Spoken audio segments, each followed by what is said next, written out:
بسم اللہ الرحمن الرحیم۔ السلام علیکم ورحمۃ اللہ وبرکاتہ۔ سامعین، آج کی ویڈیو میں ہم قدیم عرب کا تذکرہ کریں گے۔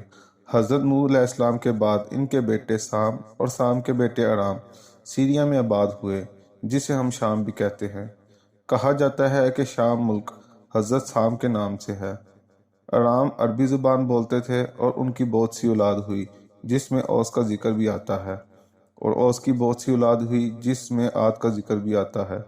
یہ سب شام میں ہی آباد ہوئے اور ہر کسی کا اپنا اپنا قبیلہ بن گیا۔ ارام کی اولاد اور اس کی اولاد کے 9 قبیلے بنے جو عربی زبان بولتے تھے: عاد، سمود، جرہم، تاسم، جدیس، امیم، مدین، املاک، کہتان، جاسم اور بنو قطان۔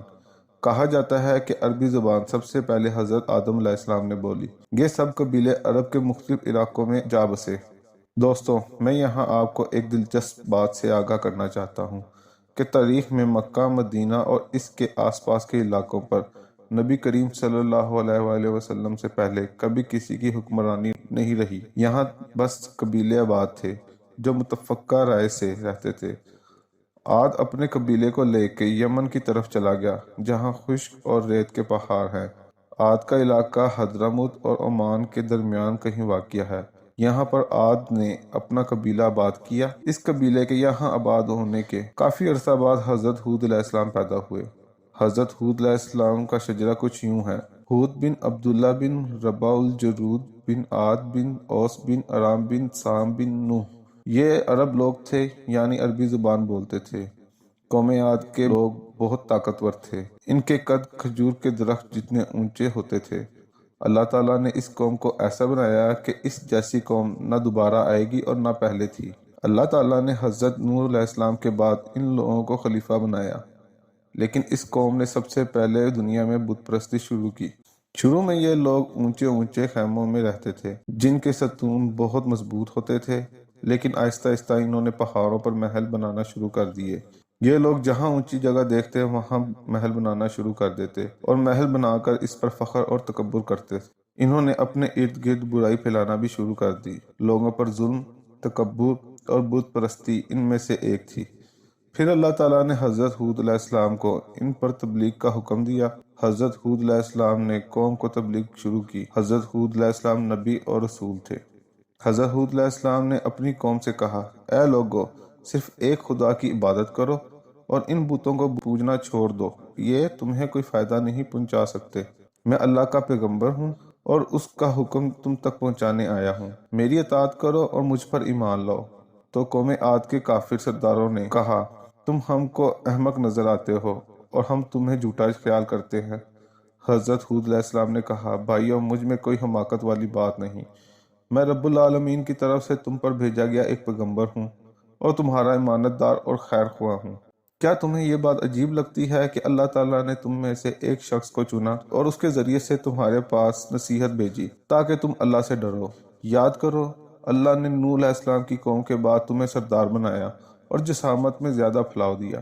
اللہ کی نعمتوں کو یاد کرو اور کامیابی حاصل کرو۔ وہ کہنے لگے: کیا ہم تمہارے کہنے پر صدا، سمود اور ہیرا کو چھوڑ دیں، جن کو ہمارے باپ دادا پوچھتے آئے ہیں؟ ہمیں تو ایسا لگتا ہے کہ ہمارے کسی خدا نے تم سے ناراض ہو کر تمہیں دیوانہ کر دیا اور تمہاری عقل پھیر دی، نعوذ باللہ۔ حضرت ہود علیہ السلام نے فرمایا: تم مجھ سے ایسے ناموں پہ جھگڑتے ہو جو تم نے اور تمہارے باپ دادا نے رکھے، اور ان کی خدائی کی کوئی سند نہیں۔ تم لوگ جن کو خدا کا شریک ٹھہراتے ہو، میں ان سے بیزار ہو چکا ہوں۔ اس لیے تم اور جنہیں تم پوچھتے ہو، میرے بارے میں جو تدبیر چاہو اپنا لو اور مجھے مہلت نہ دو، کیونکہ میں اپنے پروردگار پر بھروسہ رکھتا ہوں جو تمام جہانوں کا پروردگار ہے، اور تم اس کا کچھ بگاڑ نہیں سکتے۔ کافر کہنے لگے: اے ہود، تم ہمیں جس چیز سے ڈراتے ہو وہ لے آؤ۔ حضرت ہود علیہ السلام نے کہا کہ تم ایک اللہ کی عبادت نہیں کرتے اور اپنے بتوں کو اس کا شریک ٹھہراتے ہو، تو جان لو اللہ کا عذاب تم پر مقرر ہو چکا ہے۔ اب تم اس عذاب کا انتظار کرو اور میں بھی کرتا ہوں۔ میں نے خدا کا پیغام تم تک پہنچا دیا ہے جو میرے ذمہ تھا۔ حضرت ہود علیہ السلام نے اللہ تعالیٰ سے دعا کی: اے میرے پروردگار، انہوں نے مجھے جھوٹا سمجھا، تو میری مدد فرما۔ تو اللہ تعالیٰ نے فرمایا: یہ لوگ بس تھوڑے عرصے میں پشیمان ہو کر رہ جائیں گے۔ حضرت ہود علیہ السلام نے اپنی قوم کو ہر طریقے سے سمجھانے کی کوشش کی، پیار، محبت، ڈرا کے اور چھپ کر، لیکن قوم کے اکثر لوگ ایمان نہ لائے۔ یہ قوم سمجھتی تھی کہ آخرت کی کوئی زندگی نہیں، بس دنیا کی زندگی سب کچھ ہے، اور جب انسان مر جاتا ہے تو روز آخرت دوبارہ زندہ نہ ہوگا۔ حضرت ہود علیہ السلام نے قوم کو واعظ کرتے ہوئے فرمایا کہ تم بڑے بڑے خیموں میں رہنے کے عادی ہو اور پہاڑوں میں بڑے بڑے محل بنانے کو کھیل سمجھتے ہو اور اس پر غرور اور تکبر کرتے ہو۔ یاد رکھو، یہ غرور اور تکبر خدا کو پسند نہیں۔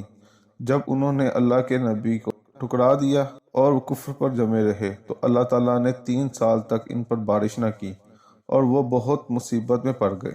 خشک سالی بہت بڑھ گئی، پانی کی کمی کی وجہ سے بہت نقصان ہوا، وہ لوگ پانی کے بہت طلبگار بن گئے۔ تو انہوں نے مشرق کی طرف سے ایک بادل آتے ہوئے دیکھا، قوم بہت خوش ہوئی اور ایک دوسرے سے کہنے لگے کہ یہ ہم پر بارش برسائے گا، لیکن اصل میں وہ دردناک عذاب تھا۔